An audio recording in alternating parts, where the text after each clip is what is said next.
그녀는 평범한 삶을 비범하게 만들었다. 오늘은 제가 18페이지 하단 부분 살펴보겠습니다.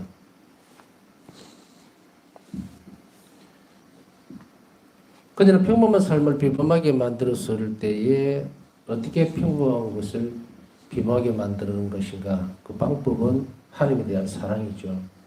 사랑만이 오직 가치를 지닌다.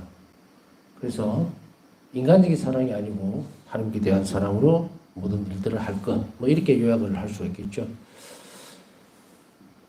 파사성의 완덕에 대한 부분들, 이 복음의 깊은 뿌리를 내리고 있습니다. 하나님께 다가오고 이웃에게 자비로워야 한다. 늘 그러해야 된다는 것은 복음의 뿌리를 깊게 두고 있어요.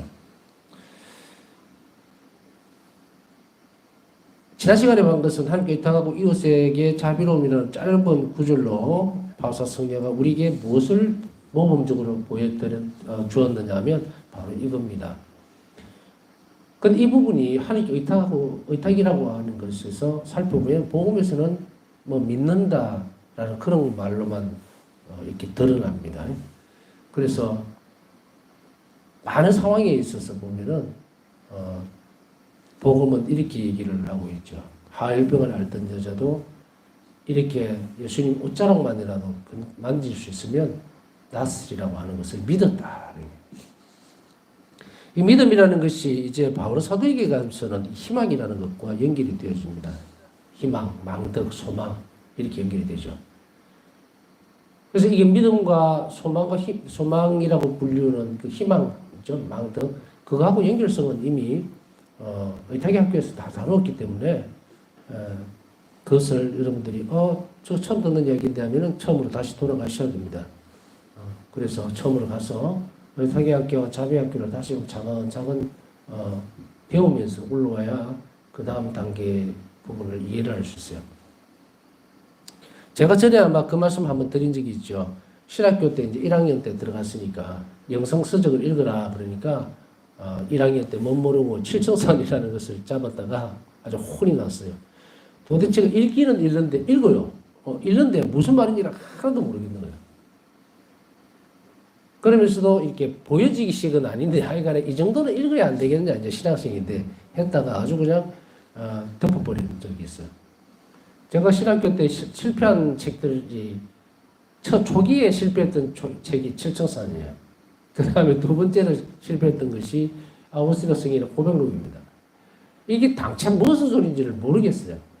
칠청산은 이렇게 말 자체가 너무 어렵더라는 거예요. 그래서 이해를 못했고 아우구스티노 성인이 적었던 그 고백록은 좀 진부하다고 해야 되나? 뭔가 조금 그래요. 계속 하나님께 이제 드러내는 죄인의 모습들을 이렇게 통해하고 고백이죠 말 그대로. 처음에는 이것이 조금 거부 반응이 있는 것보다는 좀 너무 낯설다라는 생각이 자꾸 들었죠. 그런데 지금은 그 한 영혼이 그렇게까지 고백을 하면서 하나님께 회심할 수 있다는 것이 너무도 존경스럽고 너무도 그런 것이 있다는 것에 대해서 감사드릴 수 있는 그런 상황이 되어버렸는데 하여간 초기에는 잘 몰라요. 그러다가 이제 2학년 3학년 넘어가서 4학년 거의 아마 3학년 말이었는지 4학년 1학기였는지 그때 칠청산을 다시 이제 내 책이니까 꼽아 넣었죠. 읽지는 안 해도. 근데 우연히 꺼내서 이렇게 딱 읽었는데 이렇게 좋은 책이 없는 거예요. 이게 왜 그러냐 그러니까 1, 2학년 때는 이게 책 안에 철학적인 용어들도 많이 들어가 있고 그래서 이걸 잘 이해를 못했다는 생각이 들어요. 1학년, 2학년 때 철학을 다 배우고 나니까 이제 이게 눈에 들어오는 거예요. 이런 말이었다 하고 소소소 들어오는데 그렇게 좋은 책이 없더라고요. 왜 이 말씀을 드리냐면 여러분들은 신학 공부를 제대로 한 적이 없을 겁니다. 또 신학이라는 말보다는 오히려 교리라는 말을 더 많이 들었을 거예요. 그래서 교리라고 하는 말 그대로 풀어놓은 거거든요. 풀어놓은 거예요. 그래서 신학적인 것을 근간으로 해서 쉽게 알아들을 수 있도록 이렇게 풀어서 설명을 해주는 것이 교리인데 여러분들이 거기에만 이제 조금 접해봤을 거예요. 그것도 겨우 잘해봤자 교리반 세례받기 전에 교리 시간에 조금 배운 거 하고 또 잘 나가봐야 교리 신학원 졸업 정도 그 정도지 못 알아들어요. 그러나 그 정도로 해도 조금은 익숙한 단어들이 더 많이 배웠던 쪽에서는 있겠죠. 근데 일반적인 교리 교육을 본당에서 배웠던 그런 형태로는 이 말이 익숙해지질 않아요. 그런데 이제 자꾸 제가 설명을 해드리죠. 신학적인 부분들은 자꾸 이렇게 풀어서 설명을 해드리고 하기 때문에 지금은 하시기 무슨 소리 모르겠어라고 포기하지 말고 자꾸 귀로 들으면 이제 영혼으로 알아듣게 돼요. 그래서 여러분들이 바울사 성령가 이 부분들을 왜 자꾸 저렇게 반복을 하게 될까? 또 제가 왜 의탁학교로 가세요? 또 자비학교로 가서 다시 배우셔야 됩니다. 이 말을 하는 이유가 뭐냐면 저는 순차적으로 이렇게 가르치고 있는 것이 아니거든요. 다시 얘기하면 뭐 초기에는 바울사 성령 1기가 먼저 되고 그 다음에 의탁학교가 되고 이렇게 되는 그 계단, 급수가 높아지는 계단이 절대 아닙니다. 똑같은 형태는 아주 좋은 형태예요. 아주 고급집니다. 굉장히 고급진 거예요. 근데 이것이 서로가 물려있어요, 이렇게. 이렇게 물려있다 보니까 그 물려있는 것이 의탁과 자비 이러면 여기서는 더 이상 설명을 해준다 해도 다시금 또 의탁의 학교가 또 갈래가 있고 자비 학교가 또 갈래가 또 있죠. 그러니까 이제 이 부분들을 풍부하게 여러분들이 잘 소화시켜 내면 이제 의탁과 자비가 바로 바울사 성령가 모범으로 드러내 주시려고 했던 내용입니다. 이러면 그 의탁은 뭐고 자비는 뭐고 이렇게 알아들으면 쉽게 따라갈 수 있다는 얘기죠. 이 자비로움, 이웃에게 자비롭고 하나님께 의탁한다는 이 부분들은 절대적인 부분들로서 드러낸 것이 성경에서는 어디입니까? 성경에서는 예수님께서 그대로 보여주신 거예요. 그리스도의 완덕은 이리 해야 된다라고 하시면서 오로지 아버지께만 모든 것을 다 맡겨주죠. 아버지께서 하셔야 한다. 응? 나는 그저 아버지께서 시키는 대로 할 뿐이다. 그러면서 시키는 대로 할 뿐이다. 뭡니까? 순명이죠. 겸손이죠. 그래서 그 일을 나는 내 마음대로 하는 것이 하나도 없다. 아버지께서 하고 하시는 것만 한다. 함으로 인해서 예수님은 스스로 우리에게 뭘 보여줍니까? 완전하게 아버지의 선하심에 의탁하라고 얘기를 다 드러내주고 계시죠. 자, 그 다음 이웃을 대할 때 태도. 예수님 태도를 가만히 살펴보세요. 얼마나 자비로운 모습들. 자비는 저런 것이구나. 그냥 드러내도록 표가내도록 하는 것이 아니고, 그러나 자비 근간이 되는 것은 예수님 생명입니다. 이게 무슨 말이냐? 예수님 십자가상의 죽음이 담보물이 되어 있는 거예요. 자비 근간은 여기입니다. 그렇기 때문에 예수님은 병자들을 고쳐주시잖아요? 그러면 예수님은 되어라 해서 말로만 되는 것이 아니고, 이게 자기의 행위가 되기 위해서는, 자비 행위가 되기 위해서 뭐가 필요하겠습니까? 자기 희생적 결과물이 필요한, 자기 희생이 있어야 되는데, 예수님은 이미 당신 생명을 마지막에 내놓으셨죠. 그래서 전에 좀 더 확대시켜서 뭐라고 말씀을 드렸습니까? 내가 오늘 숨을 쉬고 있는 것도, 또 내가 살아있는 것도 오로지 하나님 자비 때문이다. 예수님 자비 때문이다라고 했던 이유가 뭡니까? 내가 지금 오늘 하루 살기 위해서 그냥 하나님이 허락하셔서 오늘 하루도 살아라 해서 그럴까요? 말로만? 아니요. 내가 오늘 이 삶을 살아가기 위해서, 살아내기 위해서, 혹은 오늘 하루의 생명을 나에게 주시기 위해서 예수님은 당신 목숨을 십자가상에서 희생제물로 바치셨다. 내가 눈을 떴을 때 이미 하느님의 자비를 입었기 때문에 내가 오늘 그냥 눈 못 뜨고 갈 수도 있어요. 근데 내가 일어나게 되는 그것이 무엇 때문인가? 예수님의 죽음 때문이에요. 생명을, 나를 오늘 하루 깨우기 위해서 당신 자신을 내는 거예요. 어떤 순간도 다 해당이 됩니다. 전부 다. 내가 숨을 쉬는 것도 밥 한 그릇 먹을 수 있는 이것도 하나님 자비입니다 하고 그냥 얼렁뚱땅 넘어갈 수 있는 게 아니에요. 우리가 이런 부분들을 한번 살펴볼 필요가 있죠. 하나님께 더 가까이 가려고 하는 영혼, 예수님을 더 깊이 닮으려고 하는 영혼들은 이런 비유적인 표현, 비유를 하나 설명하면 이래요. 아이가 밥을 먹습니다. 자식들이 앉아갖고 자녀들이 앉아서 밥을 먹고 있는데 그냥 반찬 투정을 막 합니다. 오늘 고기 반찬도 없고 뭐도 없고 막 이러는데 엄마는 계속 다독거립니다. 그러면서 그래도 이렇게라도 먹고 있는 것이 얼마나 저거 하냐. 그렇게 굶는 사람도 있다 이러면 굶는 사람은 그렇고 옆집에 누구는 고기를 맨날 고기 반찬 먹고 어릴 때 이런 이야기들이죠. 그러나 철없던 그 시절이 지나고 이제 조금 성장하고 사회에 가서 직접 몸으로 온갖 자존심 다 깎아가면서 실질적으로 일을 하고 월급을 타고 그리고 그걸로 쌀을 한 자루라도 사서 자식들 먹일 거라고 들고 올 때 그때서 그때서 그 밥 한 그릇이 희생이었다는 것을 알게 된다면 물론 이것을 빨리 깨닫게 되면은 부모님에게 잘하겠죠. 그런데 예컨대 부모님이 세상을 이미 떠나셨고 그 다음에 그 뒤에 그걸 깨닫게 된다면 얼마나 어리석은 삶을 살았다고 자기가 자책을 하겠습니까? 지혜롭다는 것은 후회하지 않는 거예요. 돌아갈 수 없는 부분들을 건드리는 게 아니에요. 슬기로운 사람 이것을 비켜갑니다. 그래서 마치 자기 자식을 먹이기 위해서 밥 한 숟가락을 먹이기 위해서 그냥 있은 것이 아니고 누군가의 희생이 있었죠.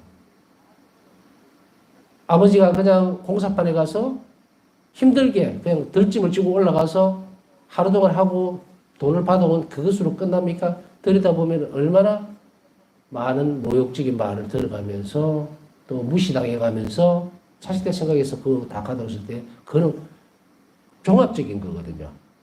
단지 땀을 흘렸다는 게 아니에요. 육체적으로 고되다라는 것만이 아닙니다. 자, 그 모습을 약간만 이렇게 비추어 보면 어떻게 되는지 우리 삶이 굉장히 바뀌게 됩니다.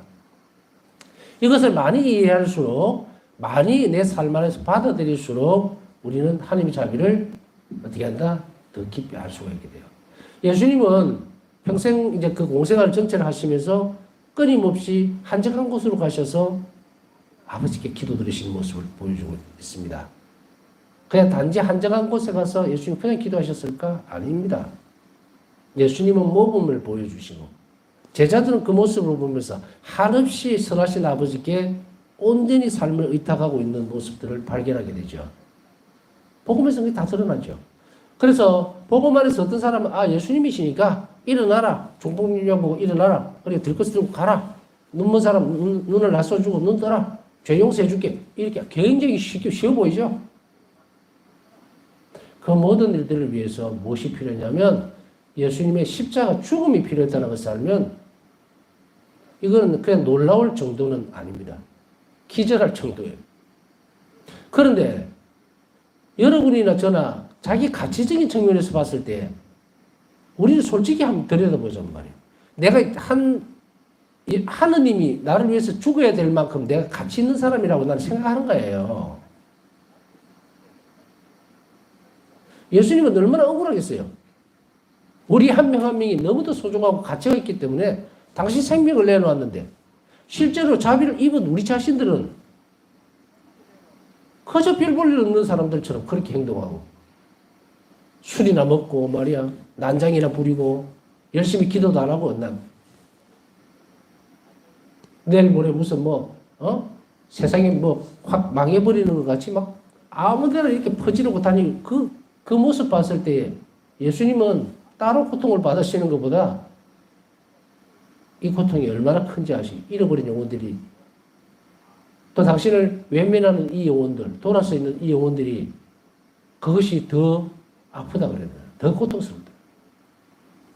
그러면서 일기에서도 이 부분을 이렇게 이야기합니다. 굉장히 자식을 사랑하는 그 엄마가 그 아이에게서 그 사랑의 외면을 받을 때,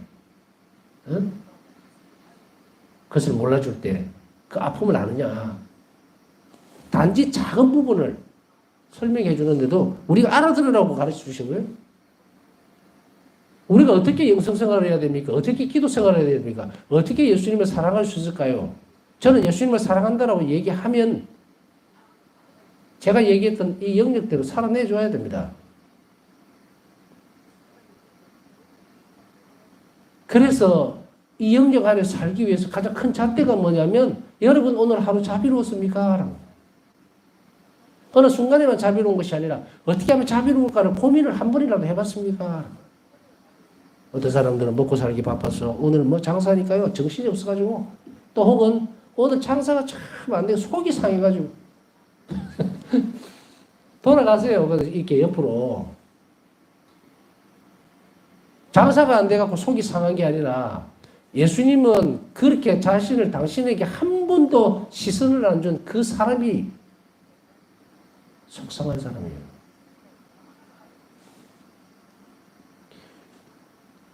우리가 세상을 살면서 이 복음적인 것을 다시금 쇄신돼서 와야 됩니다. 그래서 예수님은 계속 복음에서 우리에게 어떻게 시선을 고정할 것을 얘기를 하는가. 제가 이 말을 하기 전에 여러분들이 아까 말씀드렸죠. 나병 환자를 살리기 위해서 예수님은 십자가에 결국 돌아가신다고. 선언을 했던 그 대가로. 근데 그 나병 환자에게만 그렇게 됐습니까? 나를 위해서도 그러는데. 그러니 예수님은 내가 너에게 자비로운 것 같이 너도 자비로워야 된다는 거예요. 그러면 하나님 나에게 자비롭다는 순간을 알려면 어떻게 됩니까? 연습해야 돼요. 우리는 까막눈이에요. 못 봤거든 지금. 깜깜이가 돼가지고 내가 지금 숨을 쉬는 것도 내가 잘나서 쉬는 줄 알아. 그러니까 내 삶의 90%는 99%는 그냥 패스. 자동으로 그냥 내가 사니까 사는가 보다. 천만에. 1%도 내 힘으로 살 수 있는 것은 아무것도 없어요.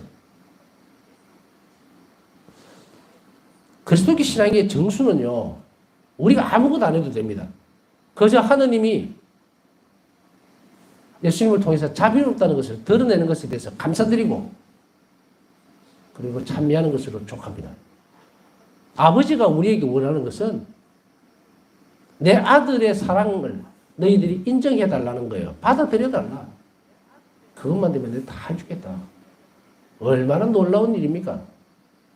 신앙생활을 하면서 내가 불행하다거나 내 삶이 잘못되어 나갔다면 하나님 탓이 아니고 여러분 각자의 탓이에요. 각자. 또 뒤집어서 보면요. 그저 하나님께 감사하라는 것이 아니고 그냥 나에게 오늘 하루 숨쉬고 해준 것 하나님의 사랑에 대해서 정말 감사합니다. 내가 예수님 때문에 오늘 하루도 당시 십자가 죽음 때문에 또 오늘 하루가 나에게 주어졌으니 감사드리겠습니다. 그게 기도예요. 그러면 예수님은 모든 걸 다 주시겠다고 약속하고 있는 게 복음의 정수란 말입니다. 이 땅에서뿐 아니고 저 세상에서도 내가 늘 책임지겠다는 거예요. 그저 하나님 사랑에 감사하고 하나님 사랑을 찾아 그것에 내가 반응을 하는 거예요. 반응을. 그게 신앙생활이에요. 그게 뭐가 어렵다. 이 핑계대고 저 핑계대고 나는 바빠서 먹고 살기 어쩌고 저쩌고. 99.9%를 내가 끌고 들어가니까 하느님께 감사드리고 하느님께서 나에게 이렇게 오늘 하루도 살아갈 수 있도록 해주셨구나 하는 것은 24시간 중에 1분 정도 생각을 하니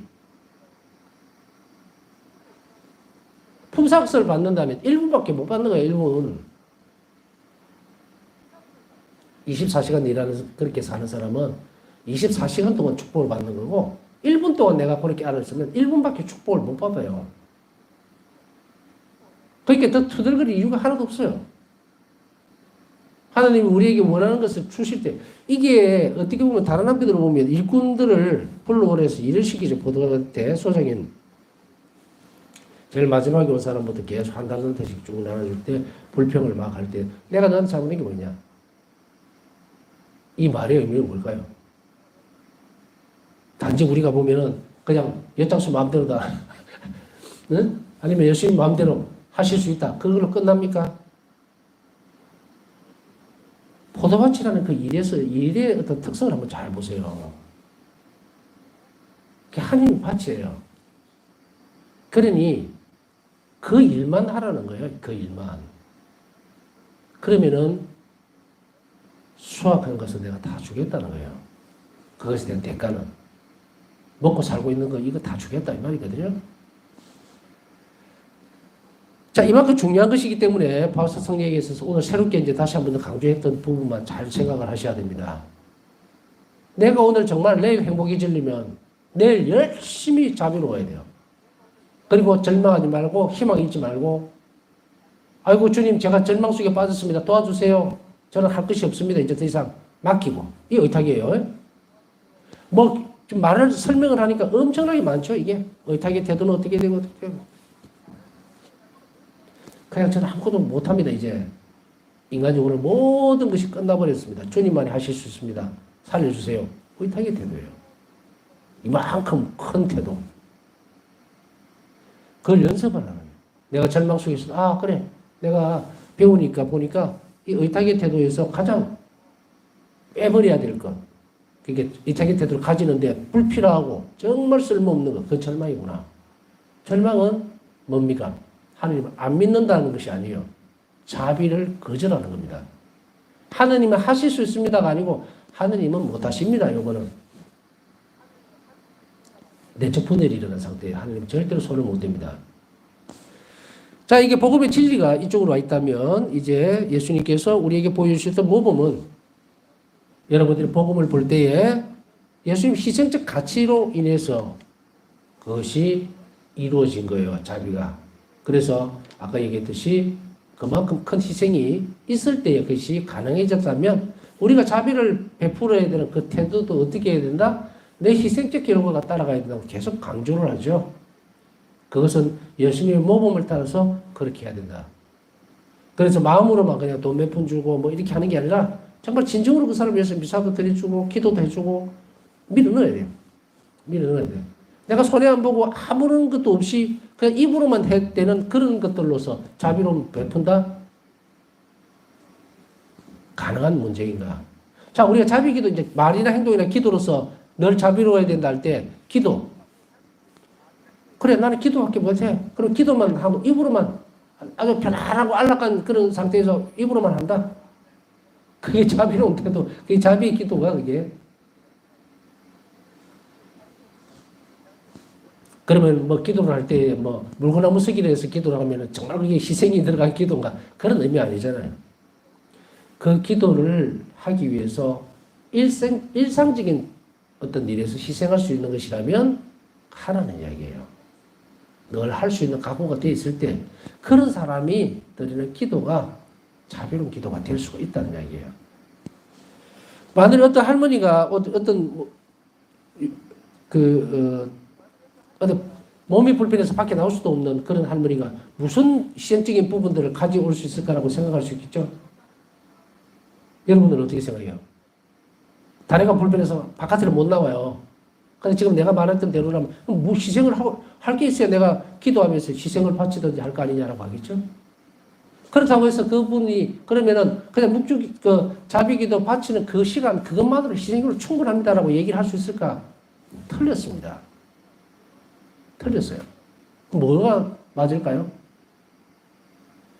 자, 저도 많이 아파봤고 여러 가지 뭐 입원도 해보고 별걸 다 해봤는데 자, 이 노인의 경우에 예를 하나 들어서 다리가 불편해서 못 나갑니다. 답답하죠?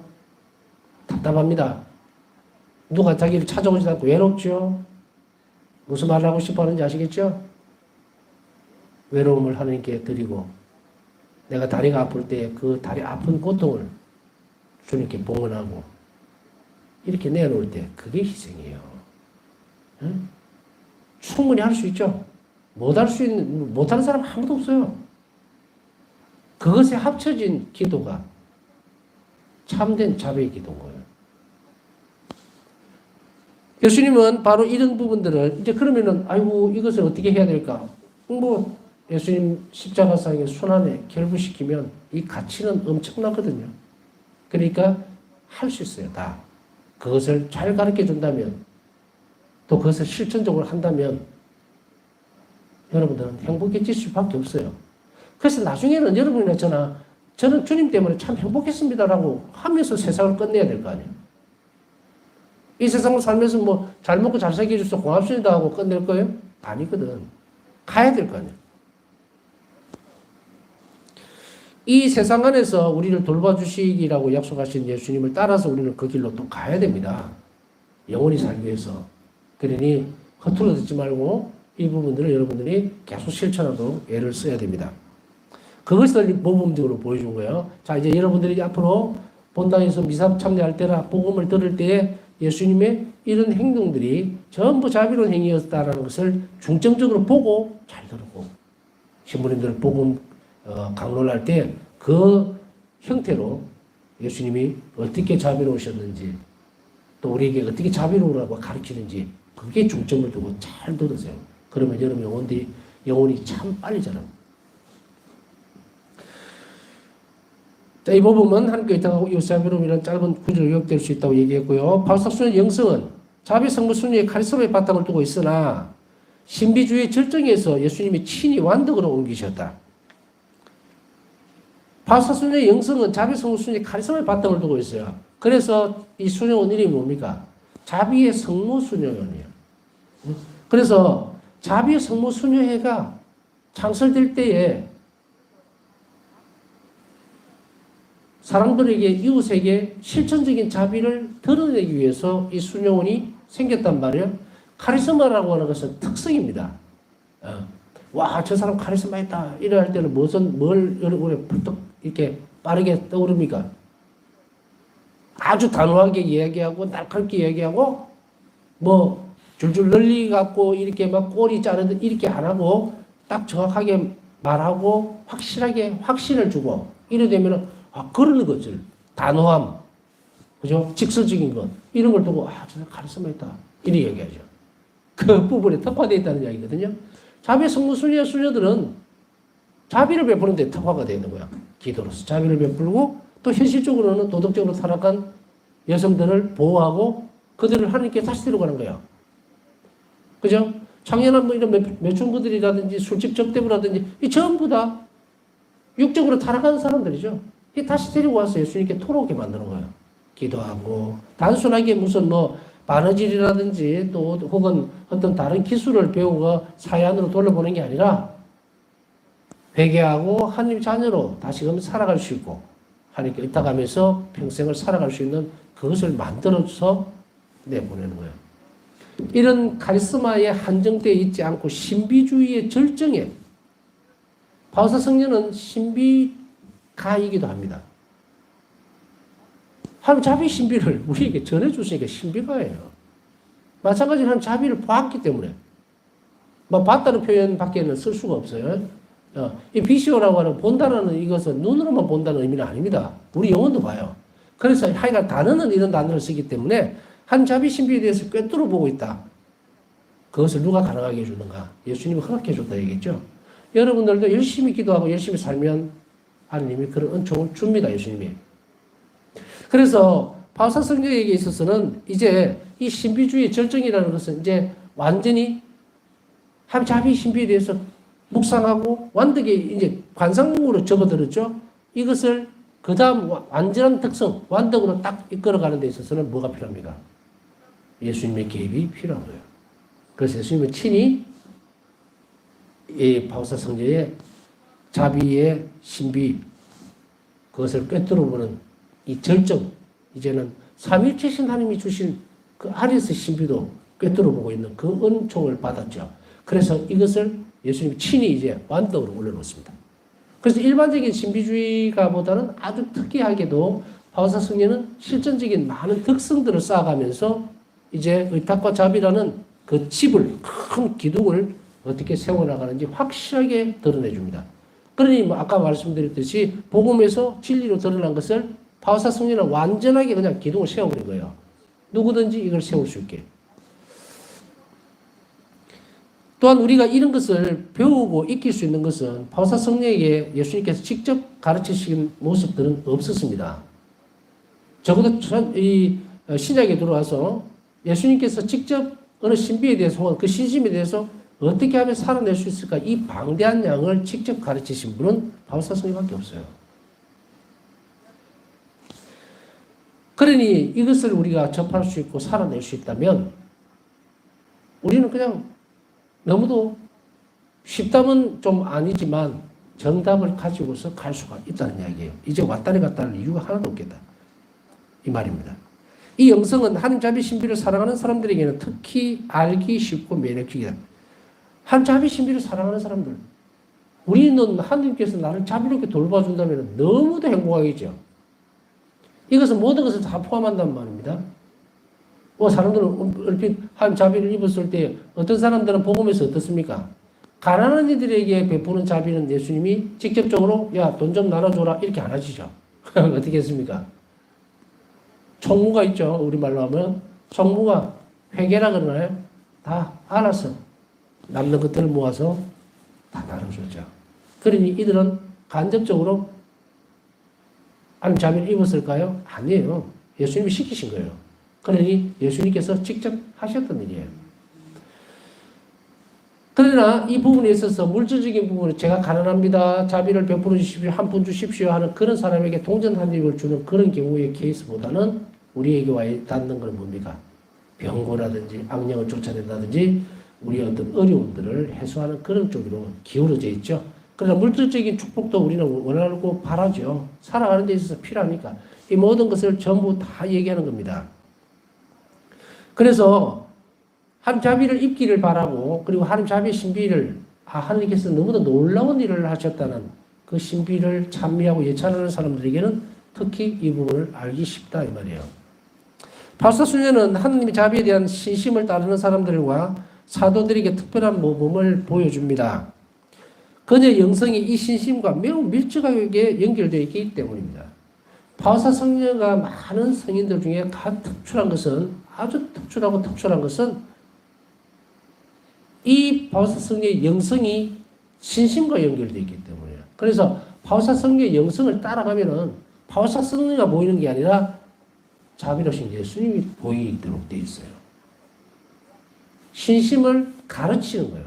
이 신심을 어떻게 살아내야 되는지, 이 신심을 키워나가야 될 때, 또 이 신심을 완전하게 받아들일 때, 합치될 때, 신심을 자꾸 잘하는 거거든요. 이것이 완전한 신심으로 내가 딱 자리를 잡을 때, 그때 필요한 것들, 어떻게 하면 그렇게 될 수 있는가를 가르쳐 준 것이 바로 바울사순녀인데, 그것이 영성인 거예요, 이번에. 그래서 우리는 묘하게도 끝까지 바울사순녀를 따라가게 되면 자비로운 예수님을 만나게 되는 거예요. 그래서 영성을 통해서 신심으로 가는 아주 특별한 케이스가 바울사순녀입니다. 그래서 어떤 사람들은 그에게 좀 무식한 얘기를 하기는 하는데, 그 맨날 바울사순녀 영성에 대해서, 그 성인에 대해서 계속 얘기를 해서 무식한 거예요. 아주 무식한. 바울사순녀가 당신 영성을 통해서 누구를 드러내려고 했는지도 모르고 엉뚱한 소리를 하고 있어요. 어떤 한 성인으로 치부하기에는 이 바울사순녀는 그냥 성인이 될 수가 없어요. 이 전 세계를 마지막 종말을 준비시키는 성인이고 이 전 세계를 아우르는 성인은 이분입니다. 때때로 우리가 선교사들을 위한 그 소성인도 있고, 그죠? 이렇게 소성인들이 다 있습니다.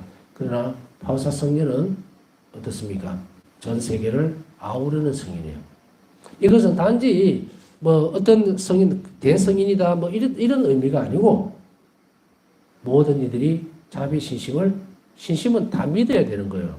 예외적인 부분이 없습니다. 그렇기 때문에 바울사순녀를 알지 못하면 이 신심으로 갈 수가 없어요. 예수님이 바울사순녀에게 그걸 드러냈기 때문에. 그렇기 때문에 일반적인 성인과는 아주 차별화되어 있는, 아주 다릅니다. 그래서 이 성인의 유해를 지금 여기 모시고 있지만 이 성인의 유해를 모시고 오는 조건도 전례 안에서 공경받을 수 있도록 해야 한다라는 조건이 붙어 있어요. 그리고 이 유해를 모시고 있는 자격도 본당 신부여야만 가능합니다. 자기 사목구가 있는 신부에게만 바울사순녀 유해를 모실 수 있는 자격이 있어요. 왜냐하면 24시간 쉽게 얘기하면 매일 바울사순녀의 경배를 드릴 수 있는 신자들의 무리가 있어야 돼요. 사목구라는 것은 내가 예를 들어서 뭐 괴정성당주의입니다. 이러면 괴정성당 전체가 내 사목구예요. 신자들이 있죠. 그러니까 늘 와서 전례 안에서 공경의 예를 드릴 수 있는 그 성인이에요. 그래서 수도회라든지 다른 쪽에서는 이 유해를 모시고 가지 못하도록 되어 있어요. 그런데 저는 이제 본당을 안 맞는데 왜 있느냐?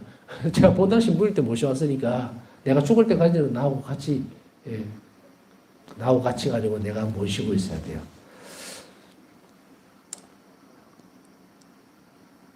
이 신심의 핵심이자 조건은 하나님의 선하심에 무한히 의탁하고 이웃에게 활동적인 사랑을 실천하는 겁니다. 이웃에게 활동적인 사랑이 뭡니까? 이웃에게 항상 언제 어디서나 자비로워야 된다라고 하는 것이 바로 이 신심, 자비 신심의 핵심이면서 조건이다. 이것이 없으면 자비 신심이 없다라고 얘기할 수 있습니다. 남은 시간 묵상하면서 오늘 또 기도 청하신 분들 안타까운 지향들이 많습니다. 꼭 하나님 자비를 입을 수 있도록 함께 기도해 주시기 바랍니다.